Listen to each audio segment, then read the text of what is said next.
दोस्तों नमस्कार। आज की क्लास में हम हिमालय के निर्माण से संबंधित विशेष अध्ययन करेंगे। आइए देखते हैं हिमालय का निर्माण किन परिस्थितियों में हुआ और कैसे कैसे सिद्धांत दिए गए हैं। हम लोग जानते हैं कि हिमालय पूर्व से पश्चिम में विस्तारित सबसे बड़ी पर्वत श्रृंखला है। भारत में उत्तरी दिशा में अगर हम देखते हैं नक्शे पर, तो हिमालय पर्वत का जो विस्तार है पूर्व से पश्चिम की ओर सबसे बड़ी पर्वत श्रृंखला है। हिमालय की लंबाई, ये वाली लंबाई लगभग 2500 किलोमीटर है। ये वाली पूरब से पश्चिम तक, ये पूरब दिशा हो गई है, ये पश्चिम दिशा हो गई। यहाँ पर आप हिमालय देखेंगे तो जम्मू कश्मीर में नंगा पर्वत से लेकर म्यांमार में नामचा बरवा पर्वत तक, नामचा बरवा पर्वत तक 2500 किलोमीटर तक फैला है। पश्चिम में हिमालय की चौड़ाई अधिक है।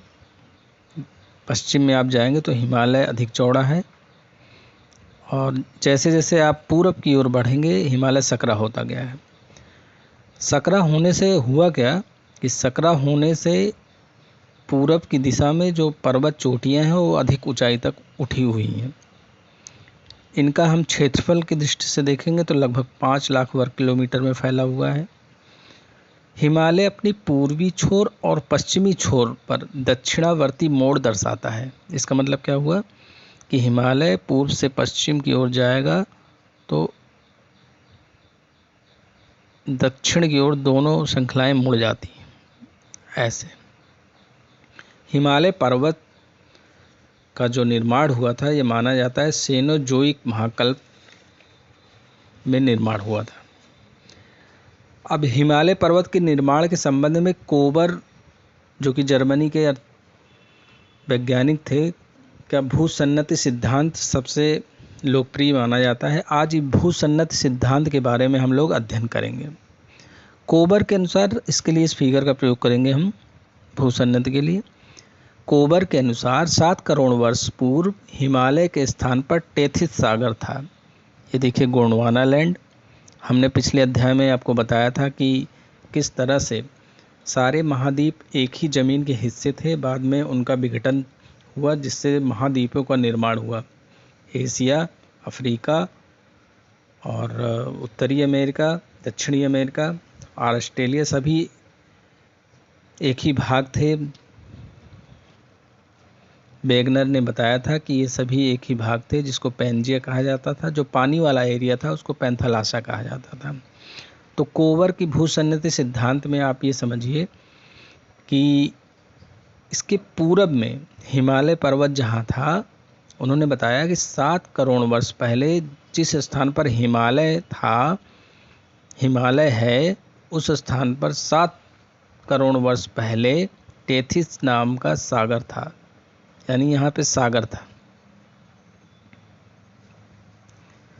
जो उत्तर की ओर अंगारा लैंड और दक्षिणी, ये अंगारा लैंड है, अंगारा लैंड, और दक्षिण की ओर गोंडवाना लैंड।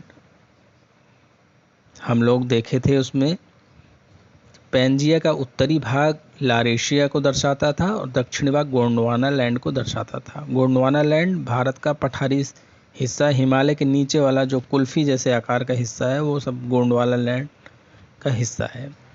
कोबर के अनुसार दोनों स्थानों पर नदियां बहती थी। ये उठे हुए भाग थे, यहाँ से नदियां निकलती थी, सागर में आके गिरती थी। दोनों स्थान पर नदियां बहती थी जो टेथिस भूसन्नति में गिरती थी, यानी टेथिस सागर में जाके गिरती थी। नदियों द्वारा लाए गए अवसाद सतत रूप से टेथिस सागर में गिरते रहते थे। दोनों तरफ से जो नदियां बहती थी सतत रूप से टेथिस भूसन्नति में जमा होता रहा, जिसमें बालू, रेत, चट्टानें, मिट्टियाँ। इसके फलस्वरूप टेथिस भूसन्नति के तल पर दबाव पड़ा। जब ये नदियाँ अपने अवक्षेप को यहाँ पर ला के गिराती रहीं तो इसमें मलबा जमा होता रहा, और ये मलबा जमा होने से इसके निचले हिस्से में दबाव पड़ा, और जिसके फलस्वरूप टेथिस सागर के तल में अवतलन हो गया। अवतलन का मतलब और नीचे धसक गया। जब ये धसक जाएगा तो ये किनारे वाले भाग ऊपर उठ गए, जिसके इनके मोड़ पर, इनके बाहरी सिरों पर बलन पड़ गया, मोड़ पड़ गया। किनारों पर हिमालय एवं क्युनलुन पर्वत का निर्माण हुआ। बीच वाले भाग में तिब्बत का पठार हुआ। अगर आपको इस समझना है तो ऐसे समझिए कि ये भूसन्नति में जब अवसाद इकट्ठा हुआ तो ये वाली फिगर आप, इसके अवतलन हो गया, अंदर दब गया। अंदर दबने से क्या हुआ कि हिमालय इधर बन गया और क्युनलुन पर्वत इधर बन गया। क्युनलुन आप जाएंगे तो चाइना में पड़ता है और हिमालय अपनी तरफ आता है, इंडिया की तरफ, और बीच वाला भाग तिब्बत का पठार के नाम से जाना जाता है। धन्यवाद दोस्तों।